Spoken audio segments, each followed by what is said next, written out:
Eu achei outra coisa interessante que você colocou. Eu entendi a questão do sistema, né? E você falou que já foi dos quadros da SEDUC em estatística, e há um sistema em pleno funcionamento hoje na Secretaria Estadual de Educação do Amazonas. Porém, você acredita que. Porque há falhas no nosso sistema de ensino, aí estamos falando de Manaus agora, né? Por que você acha que não consegue andar tal, já que tem um bom sistema, um bom corpo técnico? O que você acha que acontece para não ficarmos, digamos 100%? Claro que não perfeito, mas tem um coeficiente que nos desse uma liberdade de dizer, poxa, nós temos uma gestão em educação aqui realmente que vale a pena. Anderson, eu não posso ser leviano e até porque faz muitos anos que eu saí da SEDUC e segui minha carreira como professor e como pesquisador. O que eu tenho é, quando a gente faz ciência, a gente força a realidade para o ideal. Então, eu estou ali na fronteira do conhecimento, tentando refletir e propor algo novo. Então, vamos lá. Com relação à SEDUC, eu não tenho, por morar em Itacoatiara, e na época, por fazer doutorado em Santa Catarina, eu perdi completamente o contato com os meus colegas. O que eu sei é que o sistema, que é o CIGEAM, ele já faz isso. Então, eu não tenho o que falar com relação a Manaus. Quando você, até onde eu sei, quando você vai fazer sua matrícula no sistema da SEDUC, ele já vai te dar a sugestão de escolas mais próximas e você tem já uma referência regional em relação a onde você pode estudar. Então, eu acho que com relação a Manaus não há o que ser feito. Eu acho que o sistema já funciona adequadamente. Você vai lá, você mora, no meu caso, que sou do Santo Agostinho. Eu acredito que um morador do Santo Agostinho, quando ele for matricular o filho, ele vai ter algumas escolas próximas do entorno do Santo Agostinho que vão servir como referência. Ele vai sempre propor a mais próxima e assim por diante. E o meu sistema faz basicamente isso. Então, eu acho que com relação a Manaus não há o que fazer. Eu acho que já funciona adequadamente. E talvez eu acho que a oportunidade está mais em relação ao interior do estado, que boa parte da rede não está linkada ao CIGEAM. Algumas prefeituras, até onde eu sei, e aí, se eu estiver errado, podem entrar em contato comigo e a gente pode se retratar. A ideia claro, os professores que nos assistem, né, podem nos ajudar quanto a isso. Isso, até de repente um técnico aí. Mas, por exemplo, eu tô em Itacoatiara e eu sei que a rede, isso que eu estou lhe falando é verdade aqui para a minha cidade. Para mim, se é verdade para Itacoatiara, basta um caso na matemática, é assim. Se você consegue que vale para um, então pronto. Então, é uma verdade. Em Itacoatiara, a CEMED, ela está desvinculada do CIGEAM. Então, assim, as vagas elas não são pensadas como um todo. Então, qual é o grande problema? Que eu acredito, eu não sei se já foi resolvido completamente. Vamos por hipótese aqui. Você é da região do Campos Elíseos. Alguma coisa no passado lhe impediria de você estudar no Japim? Não. Naquele tempo era mais solto, né? Hã? Naquele tempo era mais solto. Eu lembro que eu estudava no centro. Isso. Então, assim, mas quando a gente pensa isso, um caso, você imaginou a quantidade de viagens que são criadas quando você tem toda essa liberdade de estudar aonde você quer, um trânsito, um custo com transporte, você tem várias entropias, né? várias externalidades que nascem a partir dessa liberdade de você estudar. É só para você ter um exemplo, Anderson, nos Estados Unidos, onde você mora determina onde você estuda.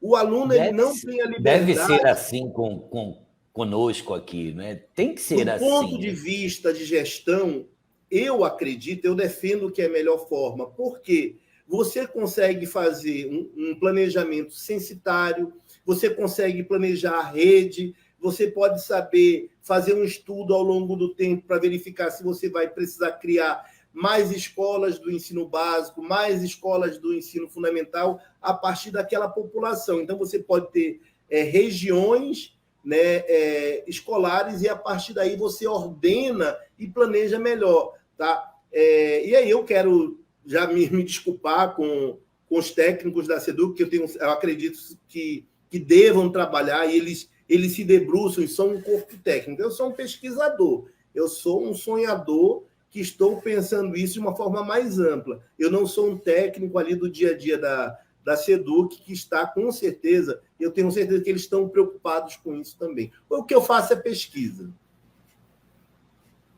Tá certo. Olha, você vê que é muito esclarecedor, né, o que o professor Ildebrando está colocando aqui para a gente. E para você, eu quero falar principalmente agora para você que vai estar assistindo gravado, que vai assistir depois aqui da nossa live. É importante guardar, esse é um registro importante, não só sobre a questão da educação, mas principalmente para a questão da gestão. Então, professor Ildebrando, então um sonho para nós que nós precisamos hoje é que esse sistema chegue a todos os municípios do estado do Amazonas. Sim. Hoje eu tenho uma bolsa, tenho um aluno de engenharia de software, egresso aqui do ICET, que ele está desenvolvendo, mas é uma pessoa, é o olhar de um pesquisador num projeto de 1 ano. Então, a gente quer entregar pelo menos um protótipo desse projeto, que, na verdade, seria uma versão 2, que o primeiro nós desenvolvemos lá em Santa Catarina. Eu já tenho esse sistema, né? A gente está tentando dar uma modernizada nele, mas é pesquisa. Então, eu acho que isso já existe em alguns lugares, e a gente está querendo dar a nossa contribuição. Por quê? Eu acho que nessas questões mais tecnológicas, Anderson, os nossos municípios são negligenciados. Eu ouso falar sobre isso. Eu acho que a gente pode fazer mais pelos municípios do interior do estado, que têm recursos escassos e que a economia, numa ordenação espacial, por exemplo, o modelo que nós desenvolvemos, para você ter uma ideia, ele permite dizer o seguinte: eu tenho 5 localidades que precisam de uma escola, mas eu só tenho verba para construir 2. Vamos lá? A minha rede está desbalanceada, eu preciso construir escolas.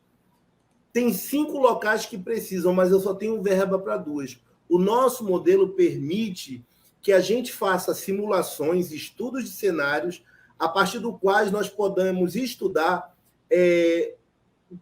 onde seria o melhor local para construir essa escola, de tal forma que o ganho no sistema seja maior. Então, imagina isso. Por exemplo, se você escolhe... Aqui em Taquatiara, quando eu fiz o estudo, estava construindo o SET. E eu usei o estudo do SET na minha tese. E o resultado foi: o impacto do SET na rede foi 0. Então, assim, na verdade, não tinha aquela demanda naquele momento. Então, assim, talvez aquele recurso poderia ter sido usado de uma forma diferente, né?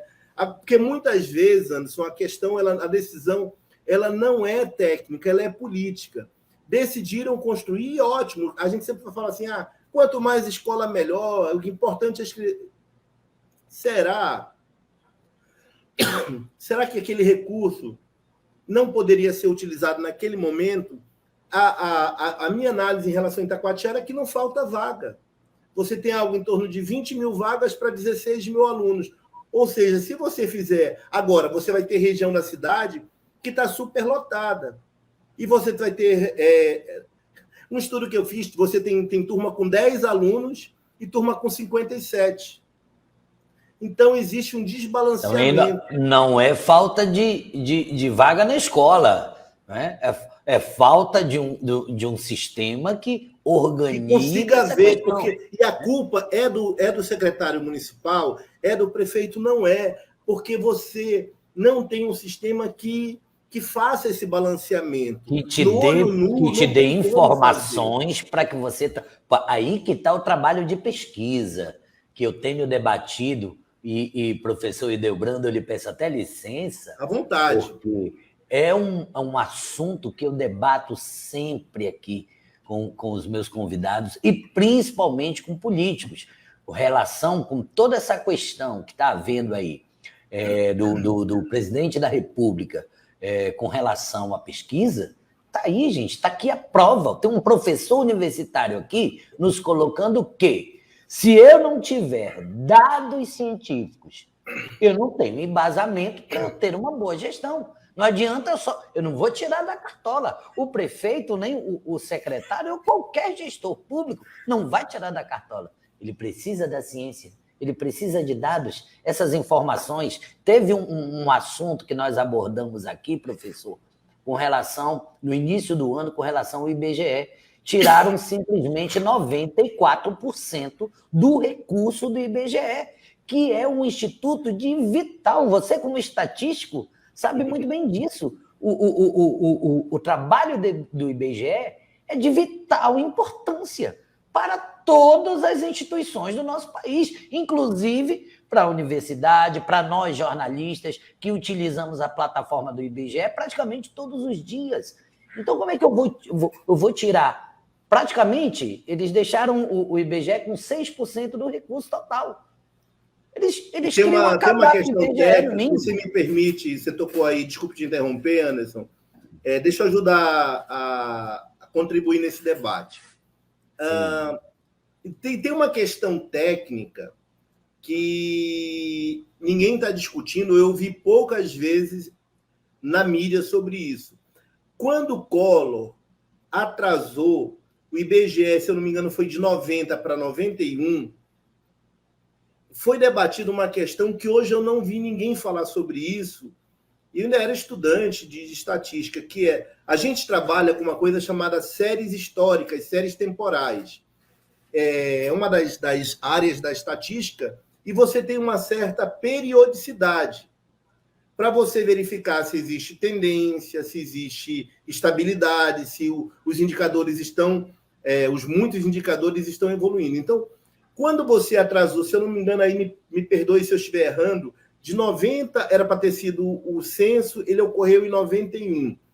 Você já teve uma quebra na série histórica, aí você tem que fazer deflação, ou seja, você não sabe qual era a população em 90. Você tem que fazer uma estimativa para trás para você dar uma sequência na série histórica. Então, você já tem um problema técnico. Agora, nós temos já uma quebra de 2 anos, então... a gente não sabe, e eu estou trabalhando, seria a segunda parte da minha pesquisa, né, depois eu gostaria de, se você me permitir, comentar um pouco. Eu estou trabalhando com o Plano Nacional de Educação, com indicadores do Plano Nacional de Educação. Eu estou com um problema, porque eu estou trabalhando com os dados do censo de 2010. E eu poderia estar trabalhando com os dados do censo de 2020. Por quê? Porque, inclusive, essa é outra pesquisa que eu estou coordenando, que eu falo o seguinte, inclusive tem a ver com o meu pós-doutorado.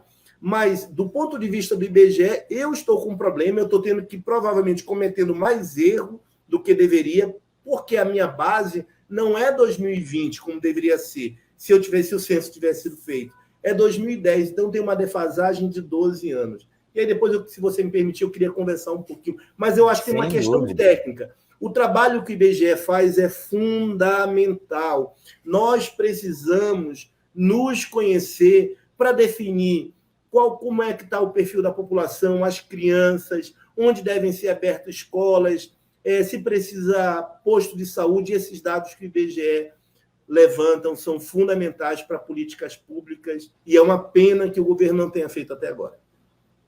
Inclusive, no que nós estamos debatendo aqui, com esses dados, eu vou saber se determinada região da cidade, um determinado município, se ele necessita de mais escolas. Você acabou de dar o exemplo aí, Itacoatiara, Então, tem zona da cidade em que você vai ver uma escola lotada. Então, atacaria o problema. Aí nesse bairro, nessa região, preciso ter mais escolas. Eu vou precisar ofertar vagas suficientes para a demanda. Né? E já não construiria, por exemplo, o SET é muito legal, eu não acho ruim, não, que se construa os SETs pelo interior. Mas o SET ele é centralizado.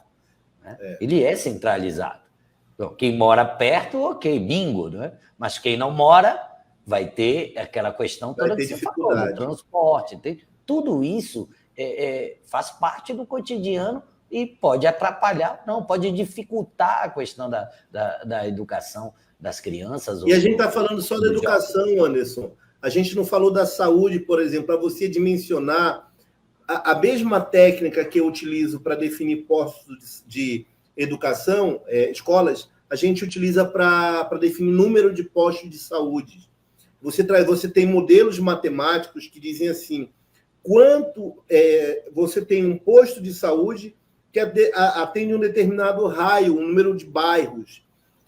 Se essa população cresceu, ela pode estar defasada. E aí, de repente, sabe o que acontece? Com esses dados, você consegue ir no Ministério Público, você consegue ir no Ministério da Saúde, reivindicar mais verbas para poder construir. Porque se você consegue, a partir do censo, dizer, a Itacoatiara, por exemplo, deve ter algo em torno de, será que é 100 mil habitantes mesmo? Será que é 60 mil ou já está com 90 mil? E, de repente, até o fundo de participação dos municípios, que é recurso do governo federal que é repassado, pode estar defasado. E, ao longo desses anos todos, o município está recebendo muito menos do que deveria, porque o coeficiente dele em relação à população nacional é alguns décimos a mais, que significam milhões a mais nos cofres da prefeitura. E vale lembrar, eu sou municipalista, meu amigo Anderson, nós não moramos no Brasil, nós não moramos no Amazonas, você mora em Manaus e eu moro em Itacoatiara, a gente mora nas cidades. Então, o dinheiro precisa ir para os prefeitos, o dinheiro precisa ir para quem vai devolver para a gente o conforto do dia a dia. É claro que a gente precisa do governo federal para questões que sejam nacionais, do Estado, uma rodovia, por exemplo, a M010, que é um desastre. Eu viajo nessa estrada há quase 20 anos e só piora. Sabe, o meu carro que eu trouxe de Santa Catarina destruiu, ficou completamente deteriorado ao longo dos anos, porque essa estrada realmente... E aí temos o compromisso. Aí sim, o Estado entra. Mas a gente precisa valorizar os municípios. São nele que as pessoas moram. Então, assim, se você não sabe a população, o município não vai receber a sua participação adequada e não vai ter verba para construir escola, para construir posto de saúde, para ampliar o hospital. Nós temos um hospital regional aqui que ele é piramidal, ele atende a toda a região do Médio Amazonas. Então, precisa mais dinheiro para a área de saúde. E por aí vai. Então, o censo realmente é fundamental para, inclusive, os municípios receberem a participação e reivindicar, junto ao poder público, mais escolas, mais postos de saúde, transporte público. Se você me permite, meu amigo, falar um pouquinho sobre transporte público, o pessoal do interior é piada, porque a gente vê o pessoal na moto, carregando 2, 3, 4 pessoas, carregando a geladeira, carregando o fogão. Mas pergunte se tem transporte público nos municípios. Qual a alternativa para uma família simples se locomover nas cidades? A gente tem Brasis desiguais e leis iguais. Não pode carregar 2. Não. Eu não estou defendendo a ilegalidade, mas, assim, no interior não existe transporte público. Ou a pessoa vai com os seus 2, 3, 4 filhos pendurados na moto, ou ele vai ter que caminhar longas caminhando, tem jeito. Então, assim, a gente precisa entender que existem características regionais que são completamente diferentes de Manaus. e dos grandes centros. Aqui você só tem a família com muita dificuldade, cresce com a moto, com a bicicleta, junta um dinheirinho, compra uma moto e transporta todo mundo nelas. E não tem gasolina para ficar fazendo 2, 3, 4, 5 viagens. Então, assim, a gente precisa respeitar a realidade do interior. Nós não temos ônibus urbano, nós não temos vans, nós não temos tuk-tuk, a gente não tem a mototáxi, o carro ou a moto de casa, e todo mundo pendurado nela. Então, a gente precisa ter muito respeito às pessoas do interior e entender a sua realidade. Eu acredito também que, independente aí da quantidade de habitantes, todo município precisa ter o mínimo com relação ao transporte público. E aí você levantou a saúde, né? Não, no caso que estamos falando de educação, você levantou a saúde. Você vê que os números, a pesquisa, ela vai servir para vários parâmetros para um município, para poder ele funcionar, né? E agora, então, eu queria te ouvir aí sobre essa questão, como você falou que queria falar do teu projeto, né? Fique à vontade para você colocar o projeto. Eu tô trabalhando basicamente com 2 pesquisas. Uma é esse sistema que nós estamos desenvolvendo, que a gente espera em algum momento, se a gente continuar conseguindo recursos, desenvolver um sistema para um dia apresentar para as prefeituras do interior do estado, de cidades pequenas, porque o meu foco são as cidades de baixo DH e do interior. Manaus tem muito dinheiro, tem muito recurso, tem muita gente competente. No interior tem muita gente competente, mas numa quantidade menor, com menos recursos. Então, meu foco são as cidades em que as pessoas não estão muito preocupadas com elas, não, né? E essas pessoas não têm um corpo técnico suficiente. A outra pesquisa que estou desenvolvendo está relacionada ao Plano Nacional de Educação. O Plano Nacional de Educação é uma lei criada pelo governo federal em 2014, que estabeleceu 20 metas para a educação de uma forma geral para todo o Brasil. Essas 20 metas estão organizadas em várias dimensões e o governo tem acompanhado esses indicadores. Como a nossa pesquisa está tentando contribuir com essa pesquisa? Levantando dados em nível de município. E aí, Anderson, eu acho que essa é a nossa grande contribuição. O governo federal ele tem os dados consolidados por região, os dados consolidados por estado. Nós estamos fazendo um trabalho a nível de município, ou seja, hoje, por exemplo, eu consegui finalizar a primeira meta, são 20, então tem muito trabalho pela frente. E a primeira meta, ela diz respeito às crianças de 0 a 5 anos, dividindo em 2 grupos. 0 a 3, creche, e de 4 e 5, pré-escola. E aí foi que eu falei que o meu trabalho ficou um pouco prejudicado, por exemplo, por não ter o censo. Eu tive que pegar os dados de 2010 e vim atualizando 2011, 2012, 2013, 2014, até 2020, 2021. Por quê? Porque nós não temos os dados do censo. E aí, o que a minha pesquisa fez? Eu estou monitorando, é um trabalho de... E aí eu tenho que falar certo, porque eu estou começando a conversar muito com o pessoal de Portugal, e eles chamam monitoração, e nós é monitoramento, né? Então, o monitoramento das metas do Plano Nacional de Educação. E a ideia é o seguinte, o governo estabeleceu metas, e está consolidando em nível nacional. Mas e os municípios? O prefeito sabe como é que ele está em relação?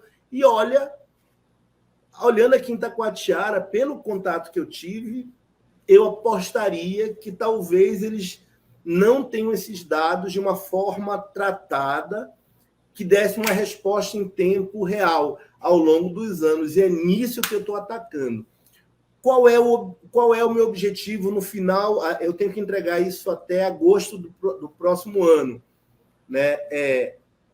Dizer o seguinte, vamos lá. Você falou que você trabalhou uma época, qual foi aquele município que você disse que você trabalhou? Presidente Figueiredo.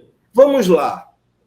como está presidente Figueiredo em relação às metas do plano, as 20 metas do Plano Nacional de Educação. Hoje eu conseguiria te responder em relação à primeira meta. Eu tenho, inclusive, não sei se eu posso, depois vou tentar abrir aqui, eu não me preparei para isso, mas... Fique à vontade. Eu tenho um site onde eu fiz toda a coleta de dados, todo o tratamento estatístico, criei uma página na internet em qualquer prefeito, qualquer secretário de educação, pode chegar lá, apertar e dizer assim, bom, como é que nós está a nossa evolução nas metas do Plano Nacional de Educação desde 2014, vai terminar em 2024.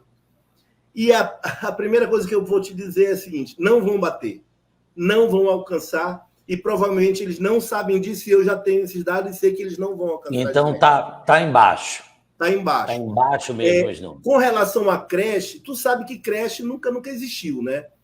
De um tempo para cá, o poder público nunca ofereceu creche. Então, os dados refletem isso. Creche é um desastre. Pré-escola fica ali 70%, 80%, mas já era em 2016 para estar em 100%. E a partir daí tem as outras metas que eu estou trabalhando duro. Agora não, que eu confesso que eu dei uma parada no final do ano, larguei as pesquisas, estou respirando um pouco para vir em 2022 com bastante gás. E eu pretendo, talvez até antes, mas lá por junho, julho, ter esse site pronto. Deixa eu ver se eu consigo abrir aqui. Eu estou com a minha tela. Enquanto eu converso com você, eu vou tentar abrir aqui esse site que eu já construí. Eu acho que não vai ser difícil, não, que da última vez eu precisei... Mas ele está no ar? Está na internet, está funcionando. Passa para a nossa produção aí, que nós vamos vamos usar bastante. São 20 metas. Não, minha filha, o pai tá. É minha filha aqui agora. É ao vivo, não tem como, né? Tem que... Sempre coloco aqui para todo mundo. Olha, não é fácil trabalhar ao vivo. Eu tô em home office, né? Então, pai é o carregador. Vamos lá. Ao vivo é assim mesmo. Vamos ver, eu acho que está aqui o que eu... Está aqui.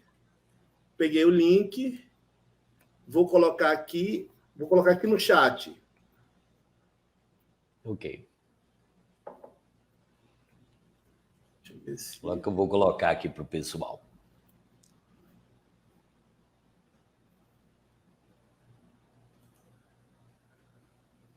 Está dando que deu algum erro aqui, não sei o que... Aqui, chegou para mim aqui. Chegou aqui para mim. Mas está dando um erro aqui, não sei se... Ele termina aqui o PNE Norte mesmo. Isso. Eu não sei se está com algum problema. Veja se ele abre para você. Eu vou até colocar aqui para o pessoal. Está aqui. Pronto. Se tiver algum problema fora do ar, depois eu vou verificar e vou corrigir. Nesse link, Anderson, nós temos já a meta uma análise, um dashboard com os resultados do Plano Nacional de Educação para todos os municípios da região norte. Todos, desde Tocantins ao Acre. A pessoa seleciona o estado, seleciona o município, os gráficos se organizam com uma série temporal e mostrando os indicadores como que eles estão em relação à meta. Como eu falei, eu só consegui fazer a primeira, tá? Mas até julho a gente entrega as 20 metas e a pessoa vai conseguir. Eu acho que não está abrindo não, né? Deixa eu dar uma olhadinha aqui. Não, está dando erro, pelo menos no meu, aqui comigo, né? Mas o link vai ser erro no meu também. Deu erro no meu, né? Tá. Eu vou corrigir, verificar qual é o problema que deu, mas o link é esse aí. BI e PNE Norte. Então, essa pesquisa, ela está trabalhando, amigo, tentando monitorar os 20 indicadores em nível de município. O governo federal tem alguma coisa, mas a gente acha que o que a gente está propondo é uma contribuição a mais. E a partir dessa pesquisa, eu recebi o convite da Universidade de Aveiro em Portugal para fazer pós-doutorado lá. Eles estão trabalhando basicamente com a mesma coisa que eu estou trabalhando, eles também fazem um monitoramento de indicadores educacionais. Eu estou indo dia 18 de janeiro para Portugal, e a gente vai agora sim se juntar a uma equipe forte na Europa, de pessoas que estão trabalhando com monitoramento de indicadores educacionais. E o interessante, o caminho que a gente vai fazer é, primeiro, fazer um estudo dos indicadores lá de Portugal, e depois a ideia, Anderson, é a gente trabalhar com os indicadores propostos pela ONU. Ou seja, a ONU criou os indicadores educacionais, porque nós temos os nossos. Ótimo. Portugal tem o dele. Mas a ONU já propôs os indicadores que devem ser desenvolvidos por todos os países do mundo, de tal forma que, em algum momento, a gente possa comparar os nossos dados educacionais com os de qualquer país no mundo. Então, é para aí que a gente vai. Porque, e aí a curiosidade é que, quando eu me propus a ir para Aveiro, eu falei, não, a gente faz a tua pesquisa. Ele falou, não, eu estou interessado na pesquisa que tu está fazendo aí no Amazonas. Eu falei, que bom então, né? A gente tem esse complexo de cachorro vira-lata, né? O que o pessoal está fazendo lá na Europa é muito bom, o que a gente está fazendo aqui não é tão bom, e eles falaram não. Talvez o complexo seja mais nosso. Ele falou, não, Ildebrando, esse trabalho que você está fazendo aí é muito interessante, nos interessa, e juntou. E aí, lá, a partir de fevereiro, eu estou começando meu pós-doutorado lá na Universidade de Aveiro, no departamento de Ciências Sociais. Olha, estou indo para Ciências Sociais, amigo. Vou trabalhar no departamento de Ciências Sociais lá da Universidade de Aveiro. Estou chegando, né? E eles têm lá um mestrado na área de Ciências Sociais voltada para a ciência de dados, e a gente vai juntar o olhar quantitativo, né? Os números, né, a parte quantitativa, com o olhar de especialistas que se debruçam sobre isso. Então, eu acredito que vai ser muito proveitoso, e a gente vai aprender muito, e eu acho que contribuir também lá nessa universidade, trazer um know-how para a gente estabelecer parcerias e continuar crescendo na pesquisa. Então, hoje, apesar de estar desenvolvendo o sistema, que é uma coisa que eu vou trabalhar em paralelo, Anderson, meu foco hoje é monitoramento dos indicadores educacionais, porque ele é o termômetro que nos diz se nós estamos indo para o lugar certo. Então, assim, eu como estatístico e apaixonado por educação, eu estou ali de olho. E nós estamos melhorando, mas a gente precisa estar ali, porque no final das contas, tudo isso vai estourar num número, né? E esse número, na verdade, reflete uma trajetória que a gente precisa estar, se possível, corrigindo cirurgicamente. Poxa, meu amigo... Eu falo muito, então desculpa. Eu quero te agradecer demais por informações cruciais, muito importantes, muito esclarecedor. Você está tendo uma aula aqui de números, né? Do que a nossa educação pode avançar, né? Do que o trabalho de pesquisa pode avançar para ajudar na comunidade, para ajudar, como o professor Ildebrando acaba de colocar, para aquelas pessoas que estão até mais isoladas, né? Como no caso dos nossos ribeirinhos. Então, esse trabalho de pesquisa ele é crucial. E como a gente vinha colocando, precisa de dados, precisa de números, precisa de embasamento, não é? E precisa de recurso, precisa de dinheiro. Precisa de dinheiro, amigo, e não é pouco para a pesquisa. Não é. Nós sabemos que nunca, como você colocou, nunca será suficiente, mas é necessário que tenha ali um quantitativo realmente que dê para se mexer. Você porque tem uma questão, Ana, se você me permite... Pois não. Fala assim, dinheiro para pesquisa. Eu pago um engenheiro de software uma bolsa de R$ 1.650. Então, assim, o tempo das pessoas tem valor.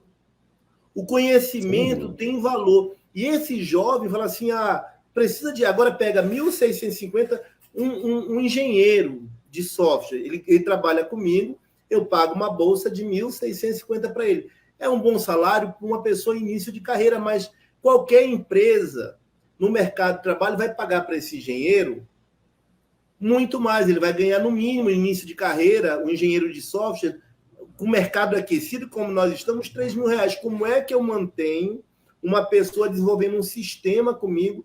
Aí você faz assim, precisa de dinheiro, 1.650, multiplica por 10, 16.500. Então, nada, para início de conversa são R$ 20.000 para você pagar um bolsista. Eu vou começar aprovei um projeto, vou pagar uma bolsa para um aluno de estatística, vou pagar R$ 1.235 para ele fazer a minha pesquisa, para ele gastar parte do tempo dele. Quem trabalha de graça? Um vendedor digno, honesto, trabalhador aí no centro de Manaus, que rala, que dá duro, vai faturar merecidamente muito mais que isso.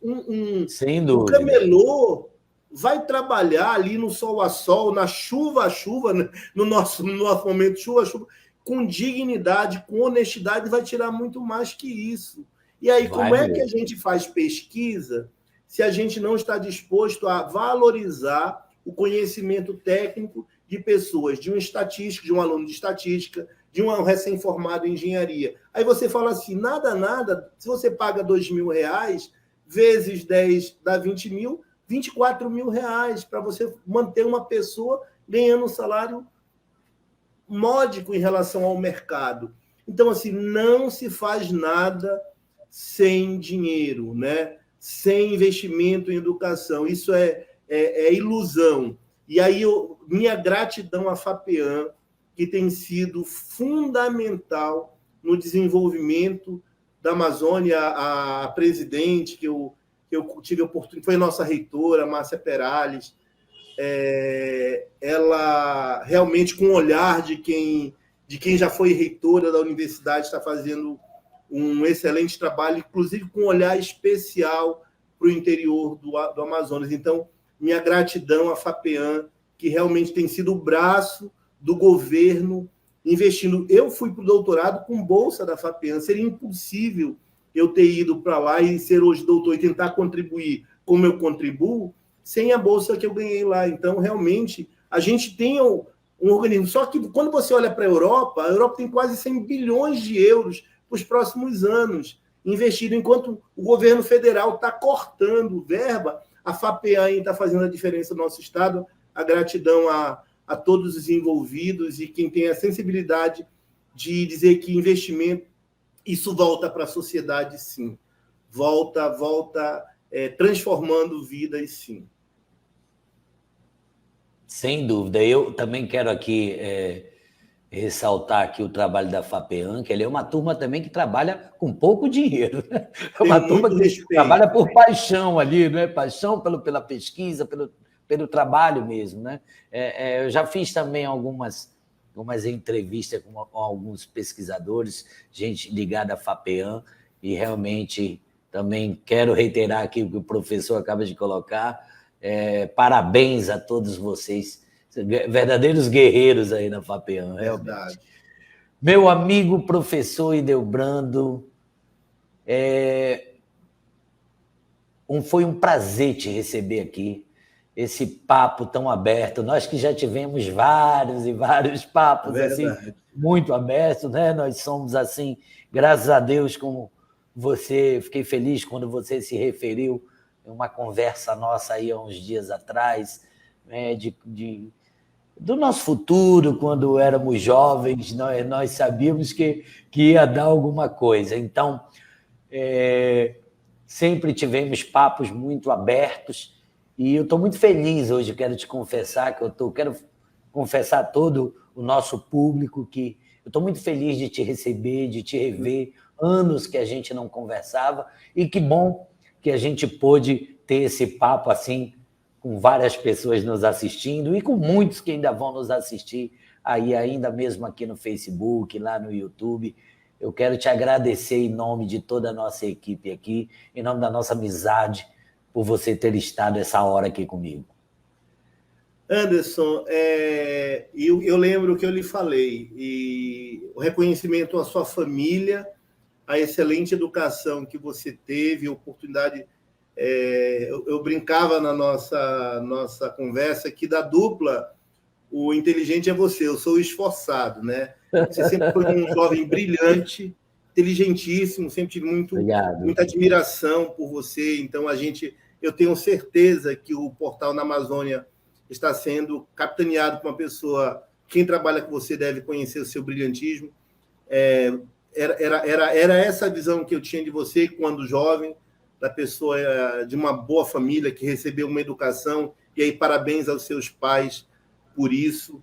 Eu apostei todas as minhas fichas na educação, de família simples, da periferia, filho de comerciantes, filho de trabalhadores que vieram meu pai veio do Pará, minha mãe veio de Quari, minha avó indígena, e sempre querendo melhorar. E a minha mãe... Eu costumo brincar, Anderson, não tem o filme Forrest Gump, que tem aquela cena que ele fala "Run, Forrest", corre, e ele corre. Para mim, o que eu escuto é minha mãe até hoje dizendo: estuda, Delbrando, estuda. E eu estou que nem o Forrest Gump, estudando.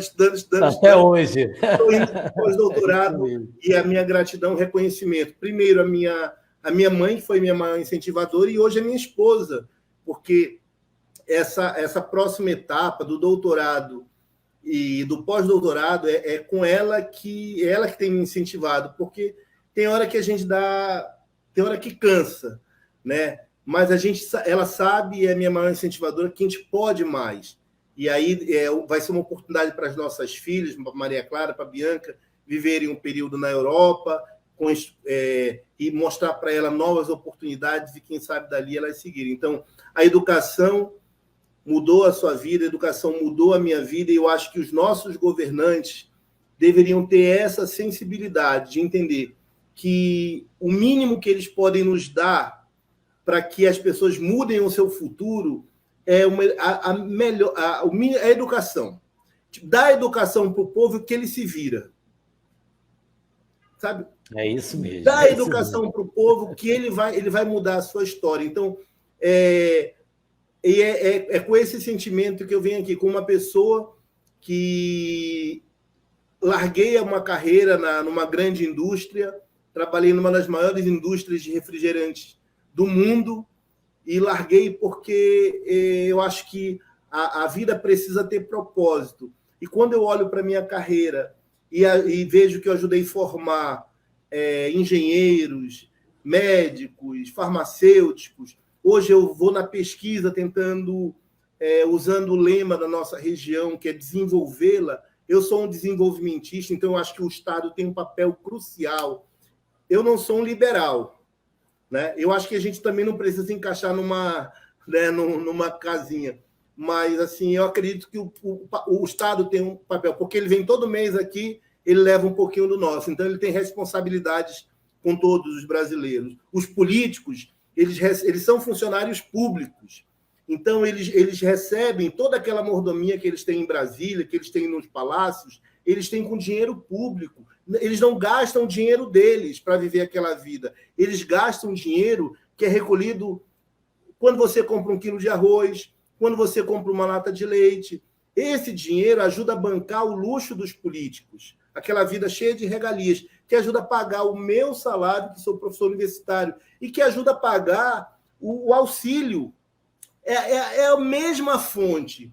Então, assim, é a mesma fonte. O pessoal fala assim, o auxílio emergencial é dinheiro do governo. Não é. É o mesmo dinheiro que banca as regalias dos políticos, que paga os servidores públicos e que está sendo devolvido para a sociedade agora, no momento de crise, para os donos do dinheiro, que é a população. Então, meu apelo aos governantes: deem educação para a população, que o resto eles vão se virar, porque nós somos um povo muito bom, muito inteligente. Eu posso lhe dar o testemunho de quem está há quase 20 anos em Itacoatiara e tem encontrado alunos brilhantes que mudaram a realidade das suas famílias porque tiveram acesso à educação. E se a universidade, a UEA, a UFAM e as faculdades particulares que estão chegando não acreditassem nas pessoas do interior, elas estariam relegadas à falta de oportunidade e tendo que se conformar ou ir para Manaus, o que é um êxodo horroroso para quem vai. Aí tudo é longe, tudo é caro.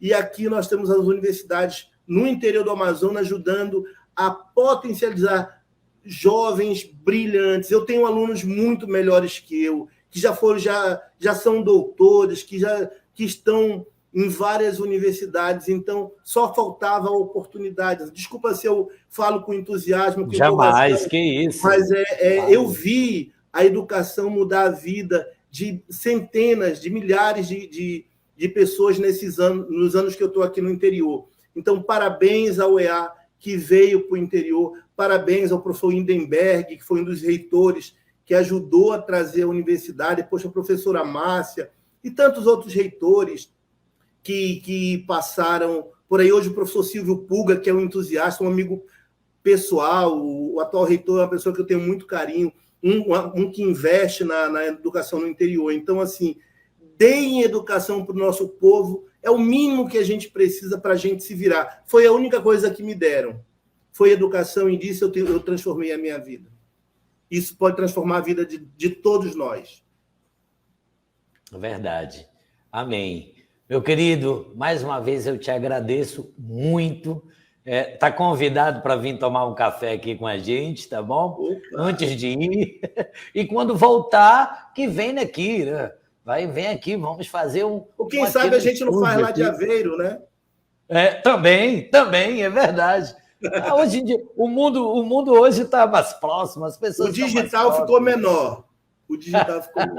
Anderson, muito obrigado pelo convite. Foi uma honra ser recebido na Amazônia e nós estamos à sua disposição. Um prazer. E eu vou aí tomar esse café, amigo. Um grande abraço a você e a todo o seu público. Um abraço, querido. Tudo de bom. Um abraço. Bem, meus amigos e minhas amigas, que papo bom, né? A gente poderia passar aqui o resto da tarde e a noite conversando aqui. Mas quero agradecer a você que nesse ano de 2021 esteve conosco. O Na Amazônia Entrevista acontece uma vez por mês. Esse é o último, então esse é o 12º Na Amazônia Entrevista do ano.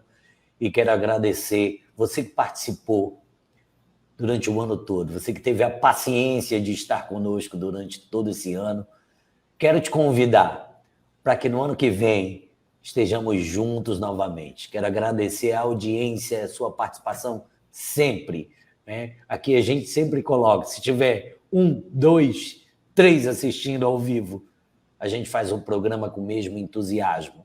Então, agradeço mesmo a todos vocês e quero, em nome de toda a equipe do Portal na Amazônia, desejar um ano novo, assim, um ano repleto de realizações. Que você passe, se você tem aquele sonho que está guardadinho ali no coração, comece a pôr em prática, que ele vai acontecer em algum momento do ano.